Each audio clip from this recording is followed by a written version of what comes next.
Hi there, my name is Tom, and welcome to episode 2 of my Terraforming Tips and Tricks series, a series where I will cover everything you need to know about terraforming.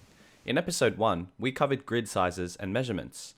The very basics of terraforming relies on your understanding of the grid and how it works in game. So, if you're new to TAC Gaming, the warmest of welcomes to you.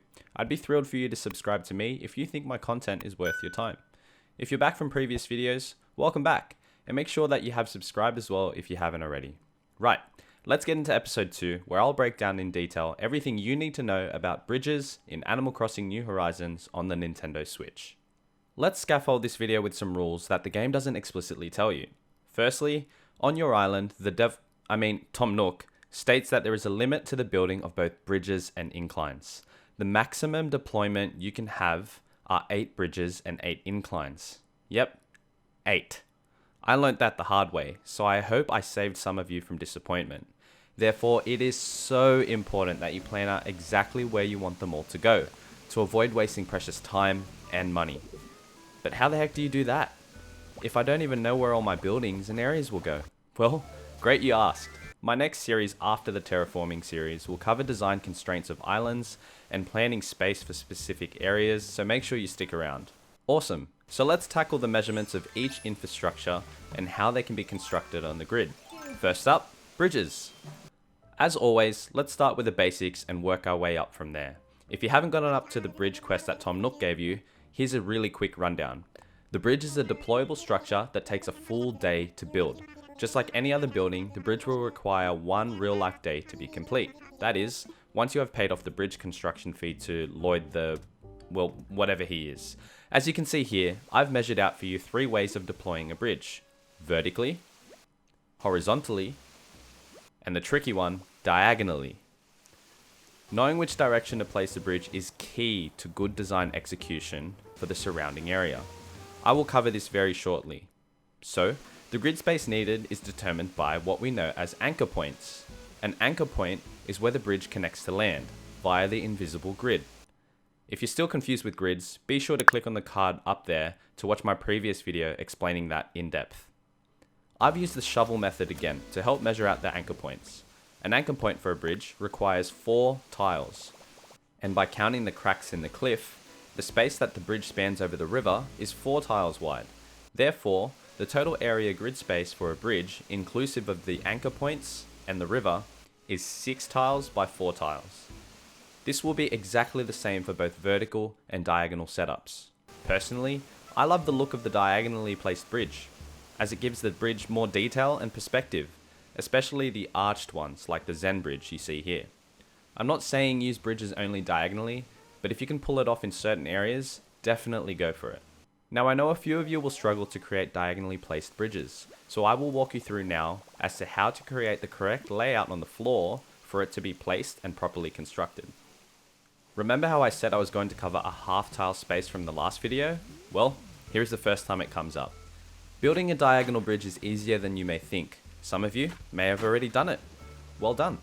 But for those of you that have not, or it's too tricky for you, here it goes.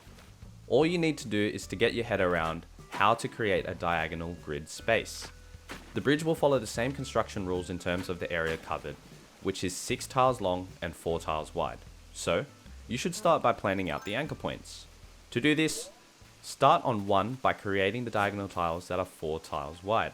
Follow the grid alignment and terraform a single hole in the ground, diagonally like so. You will see from this pattern that half a tile emerges in the form of corner tiles protruding from the grid edge seen here. To finalize the diagonal anchor point, simply cut off the corners of the tile, creating a seamless diagonal anchor point. Your next step gets a little trickier though. I suggest you play back and try the first step for yourselves until you're comfortable. All good? Sweet. Let's move on. Your next step is to create diagonally placed tiles just like creating an anchor point, but instead of it being 4 tiles long, this time it will be 6. Cut off the corners from the grid space and remove the excess material in between the 2 anchor points. Now don't worry about how messy it looks right now. Your focus is on creating 2 established anchor points so that you can start construction on the bridge. Once the bridge is finished construction, you can go ahead and clean up the surrounding areas to make it look like a nice clean river, a small pond, or anything you fancy. And you did it! The last step is repeating step 1 by creating the last anchor point on the other side of your bridge. Now, to the rewarding part of the build. Step in front of an anchor point and face diagonally, and the game will sense the grid beneath you. If you have followed the steps correctly, your bridge will be able to be built. Congratulations! If not, do not be upset. Simply figure out via the silhouette of the bridge area where you need to add or remove land and try to deploy it again. Now that was a lot to take in.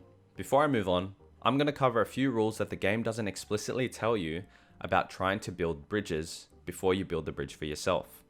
Rule number 1. Your bridge will always require an extra row of tile space behind the anchor point. This is because once the anchor point is set, villagers in the game, as well as yourself, will need somewhere to walk on and off the bridge. This rule applies to cliffs and surrounding water areas as well. Rule number 2. If you didn't know already, bridges cost 10,000 bells to demolish. That's not a lot, but if you hit the 8 limit cap like me, or simply want to adjust and replace the bridge or change up the style, Tom Nook will not only charge you bells for demolition, but you will also have to wait another day for it to be gone. This rule applies for inclines as well. Rule number 3. Bridge payments. Now the thought of forking out 200,000 plus bells for that fancy new Zen bridge may be daunting for some of you, but rest assured, your villagers on your island and your friends got your back. No matter how small the contribution and donation, every bell counts, and if you didn't know already, your villagers contribute to the funds for the bridge. This is especially helpful, however, if you have friends that play the game with you, as they are able to visit your island and contribute as well. Heck, I would be glad to pay some of your contribution fees. Even all of it. So here's a little give back from me. The first 5 people to let me know in the comment section down below will get their construction fees paid for by me. Simply invite me to your island via Dodo code, and I will happily pay off your fee for either an incline or a bridge. Now there is a 1 permit limit here. Gotta be fair, right? So get in quick. Great. You're well on your way to understanding how bridges work in Animal Crossing New Horizons. Here are some interesting ways that I used bridges that I happily experimented for you so you can visualize the many ways bridges can be set up in various formats. And that's it for episode 2. I really hope I helped you in some way or even managed to spark a little bit of creativity within you. In the next video, I'll be covering everything you need to know about inclines. Thank you so much for taking your time out of the day to watch my video. I am very grateful. A lot of time and effort goes into making these videos for you, so consider helping me out by fulfilling the YouTube algorithm and liking my video. But what would help even more is that you share this video. I would love to expand my audience. Let me know in the comment section down below if you have any tips about bridges to share with me. I would be more than happy to talk to you about them. I look forward to seeing you in episode 3, and until then, I hope you enjoy the island life.